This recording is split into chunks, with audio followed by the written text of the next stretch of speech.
Hello again. I'm getting ready to actually knock out and get caught up yet again on my daily breads. I'm sorry, guys. It's like I really want to stay up on those, but with this, I only have one more month of taking this medicine that's just like really having a horrible effect on my body, and then I should be feeling a lot better. Um, but the fatigue is just ridiculous. If I had my way, I'd sleep all day and night. I mean, it's serious. I go to bed early. Some nights I just go to bed like at 7:30, and I'll want to sleep till noon the next day if I don't make myself get up, or later, if I don't get woke up. But anyways, this I'm doing this again because back in 28, well, actually it started back in 2015. I started having issues with my liver. Of course, in 2015, I didn't know what was going on, but it was affecting my memory, it was affecting my personality, it was affecting my mood swings, it was affecting my memory, a whole lot of things, right? I didn't know what was happening. In 2015, I had an episode where I was trying to pass out behind the wheel. I was pulling away from the gas pump, and I kept trying to pass out, so I'd have to slam on the brakes, so I didn't hit somebody. And it took me like 15 minutes to get pulled around and parked in a spot to get away from the pump so someone else could get gas or whatever. And that was in 2015 when that first happened. And and what it was is before that happened, I had been taking probiotics like faithfully, and so when I stopped taking them, that allowed my ammonia level to go up. I didn't know at the time that's what it was because it took 3 years for Dr. Matson to finally figure out what was wrong with me. So finally in 2018, he finally figured it out that I had been exposed and caught Hep C. And it could have been from my drug days, or it could have been as far back as when I was in basic training, when they used this one shot thing, and they just went down the line and just bam, bam, bam, bam, bam on us. We lined up, put our sleeve up, and they used the same thing for everyone. And because of that, a lot of women and men during that time frame when I was in basic training had contracted Hep C because of it. So I could have had it as long as back in 1987 when I went into the Army. So who knows how long I'd had it. But anyway, so nevertheless, they said I had it for a very long time, a long time. So it's just odd that it was like dominant, or dormant, I should say, for so long.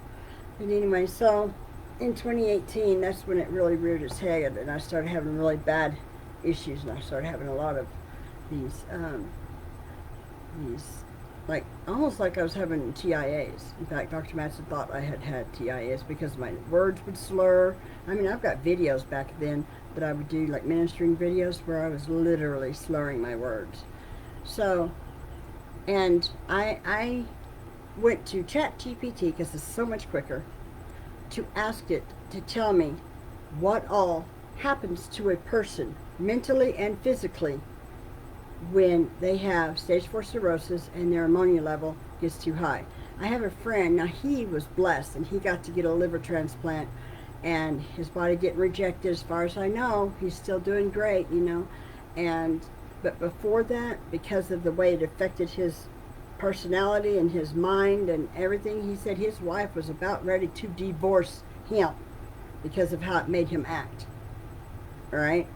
So, and but he got the liver transplant, and so he doesn't have to worry about the high ammonia level anymore, and he's back to being his wonderful, loving self that his wife fell in love with. So that's awesome. Uh,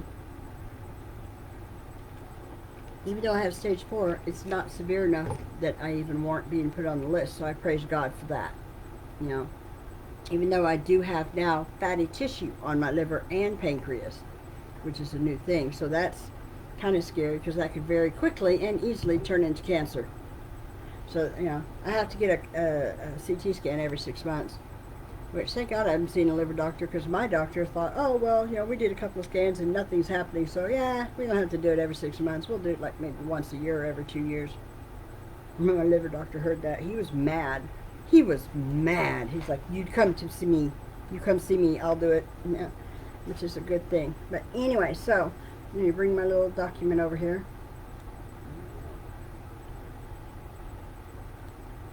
Okay, there we go. And I'm going to read to you what he said, what it said, he, really. It says, okay, so the effects of high ammonia levels in the blood. Now, see, even though I take medicine that helps me use the restroom, helps keep my system cleaned out like the probiotics were doing, it can still go high. It can still go up there, even though I'm taking medicine to prevent that. It still happens. So, I mean, it's just a matter, it's just a fact of life for me until I either get a new liver or God gives me my perfected body in glory. So ammonia is a byproduct of protein metabolism, typically processed by the liver and converted into urea, which is then excreted through the urine. However, when the liver cannot efficiently process ammonia due to conditions like liver disease or other metabolic disorders, it can accumulate in the bloodstream, leading to a condition known as hyperammonemia. Hyperammonemia. It's a hard word to say. Anyways, this documentary explores the profound mental and physical effects of elevated ammonia levels. I'm not going to read the whole thing because we would both be asleep. And it reveals the silent devastation it can cause. Alright, whoa. I forgot I can't scroll down. I'm just going to go to the meat of it.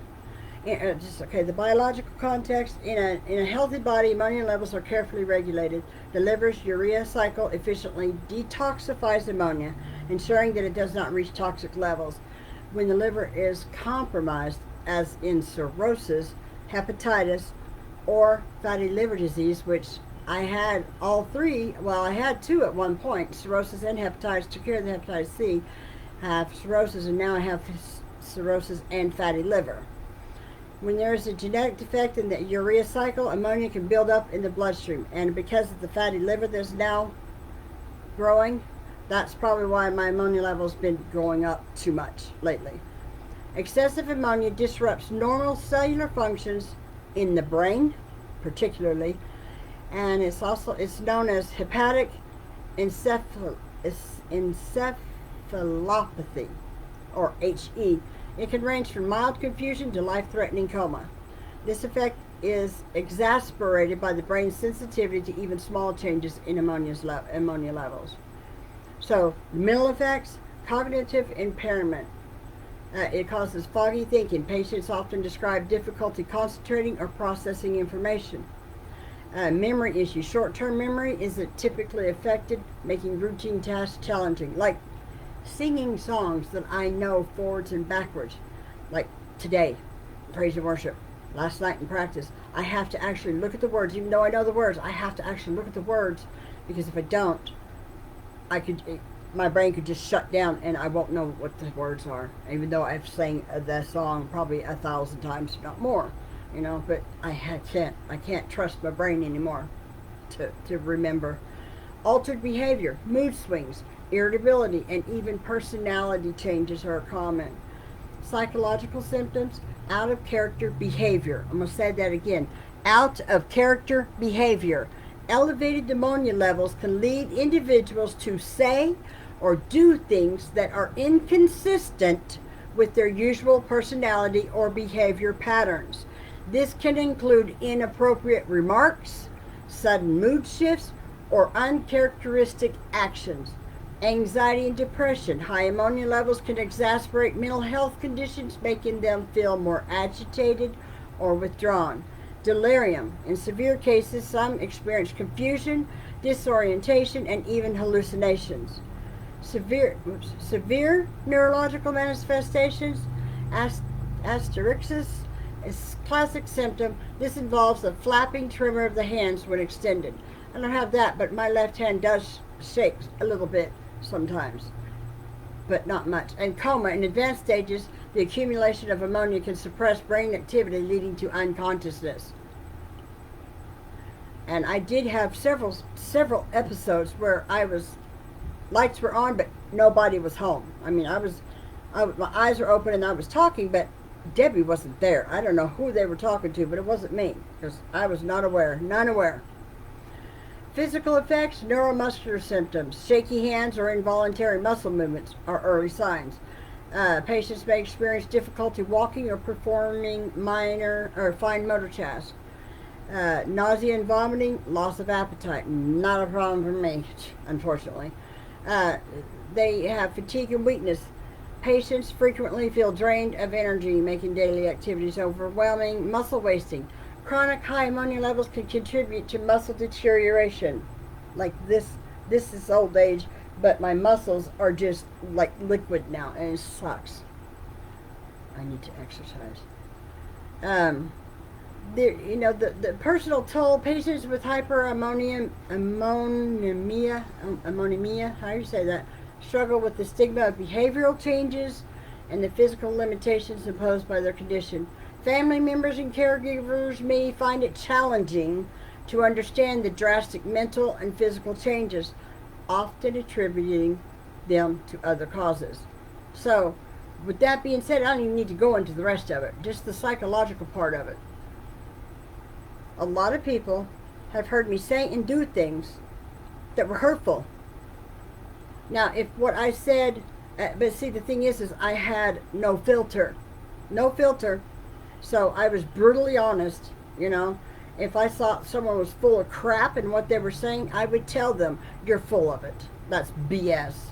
That you're wrong. You're lying.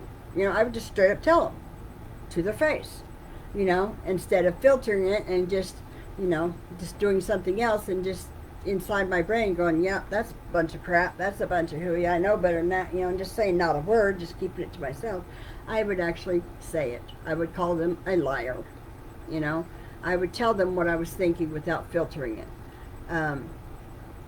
And back when I was going through this, but I still go through it to even this day. Even to this day, I still have these issues when my ammonia level gets high. With this other crap that's been going on since I started the medicine, because somebody was kind enough to cough on me and expose me to TB. I'm not contagious, but because I was exposed to it, I have to take this antibiotic for 6 months. As soon as I started taking it, all these gout and neuropathy things have been going on that I've been talking about for the last 5 months. And I'm pretty sure now that it is because of that antibiotic. Because everything that I'm suffering from, including the swelling, fluid, edema, and even my toe. Even my toes have edema. They saw that when they did the CT scan on my feet. They saw edema in my big toe. I've never seen that. I've seen the whole foot swell, but not just the toe. But anyway, a lot of this is just from that medicine, which thank God I only have 1 more month to take. But I'm going to see if they can change it to a different one that doesn't have these side effects. So, you know, with all that pain that it's causing me, between muscle pain, nerve pain, joint pain, right, from head to toe, all over. And now my sciatic nerve on both sides, mostly my right side, but sometimes it's both sides. I've got all that going on, so I'm in a lot of pain, right? So that in itself is going to make a person not a happy camper, make a person irritable and gripey. And then if my potassium is I take 620 MEQ a day. That's a lot. That's actually, you're only supposed to take maximum 5, and I'm taking 6. And I'm eating food that's high in potassium, like avocados, and I cook with avocado oil, and I eat eggs and walnuts and different things, you know, that's high in potassium to try to keep my potassium. But even doing all that, it still is barely up at 3.5 is the lowest it can be before it gets low. Pardon me. It was 3.8 the last time it was tested. So, I mean, I'm barely keeping my potassium above low. So with all these things going on, and then now I still have a problem with my ammonia level still going up, which you just heard what it does to a person's mental. And the thing is some of the things that we do or say, we're not aware of it. We're not aware because it's affecting our brain, right? And so these things that may be coming out. Now sometimes I'll hear something coming out of my mouth and I'll be like, why did I say that? What is wrong with me? You know? And sometimes if I hear myself saying something that was just really hateful, you know, or something, I'll be like, I better take some medicine. I better take an extra dose. My ammonia level's up. But sometimes I'll say things and not even be aware of it. So back when I was really going through and then the medicine I had to take to get cured for Hep C, that exasperates any mental illness you have or any mental situation you may have. So even, with the cirrhosis and the ammonia level being high, that was already messing with my head, right? And this medicine I had to take, see, how long did I have to take it? It was like 8 weeks, I think. I think it was 2 months. That only intensified the psychological part. So I was like crazy woman, and I warned people before I started taking it that it was going to make me a crazy woman, and I'm probably going to say and do things that's just mind blowing. And even then, still people took offense and now hold grudges and unforgiveness like for life. They're sad because it says in the Word that if you have unforgiveness in your heart, then God cannot forgive you. Period. And if you think that you're going to be raptured when Jesus comes for the church, and you're holding unforgiveness, it even says when you bring your gift to the altar, if you have aught against your brother, leave your gift, go and reconcile to your brother, and then come to offer your gift. There's many times that I don't have a problem with apologizing if I said something that was not true. If I called you a liar, if I called you a pedophile, if I called you a creep, if I called you a whatever, or said something about you that was, maybe even if it's true, but it was just unnecessary to say, it was just really hateful, I will apologize. I have no problem with that, because I'm not that way. I'm not that kind of person. I might think it, because I'm brutally honest, but I won't say it, I am usually a very nice person unless you make me mad, then game is all off the table then, it's like Pastor Glenn and Bishop Ron used to say, there are two of me in here. You don't like the other one. So you don't want to push the button to bring the other Debbie out, because she's not a very nice person. Because I am brutally honest, I will tell you exactly what I think of you with a smile on my face. But I don't want to be that way, because I'm not called to be that way. That is not showing the love of Christ, and that's already something that I battle with when people purposely do things to upset me, because I think it's funny when I get mad. So it's already a battle that I have. But just other things that mess with my mental state, it makes it hard, and I'm not saying this is an excuse. It's not an excuse, it's a reason, and if I'm aware that I've said or done something, and if you can show me where I said something and it was not true, I will apologize in a heartbeat. Or even if it was true, but I say I blasted you on Facebook in front of God and everybody, I will apologize. If you show me where I said it or what I said, I will apologize, because I don't want to hurt people. I love my church family, and it should never be like that.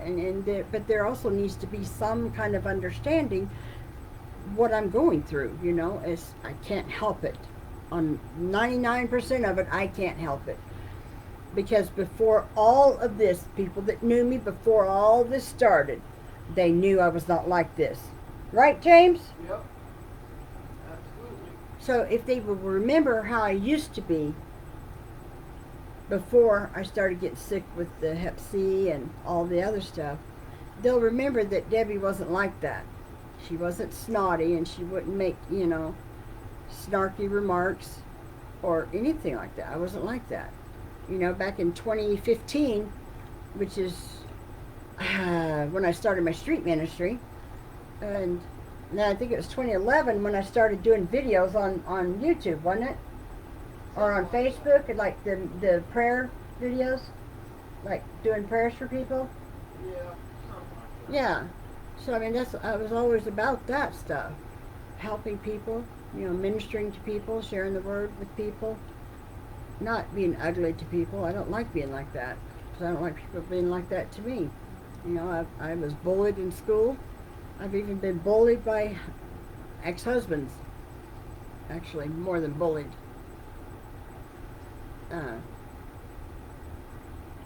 But anyways, I just wanted to reiterate on this again.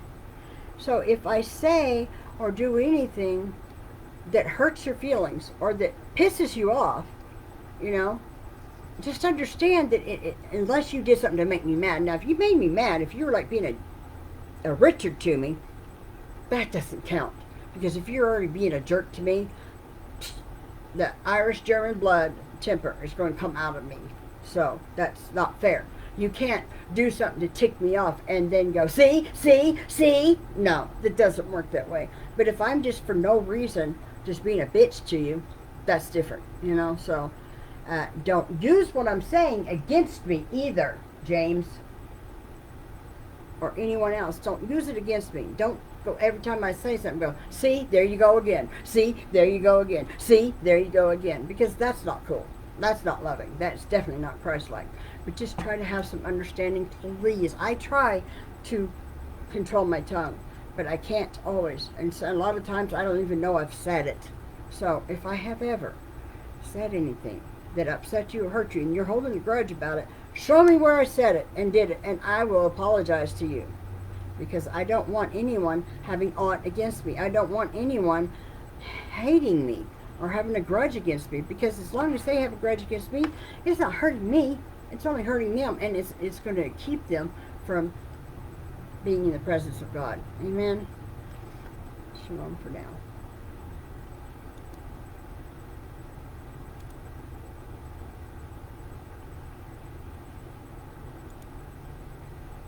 And there we go.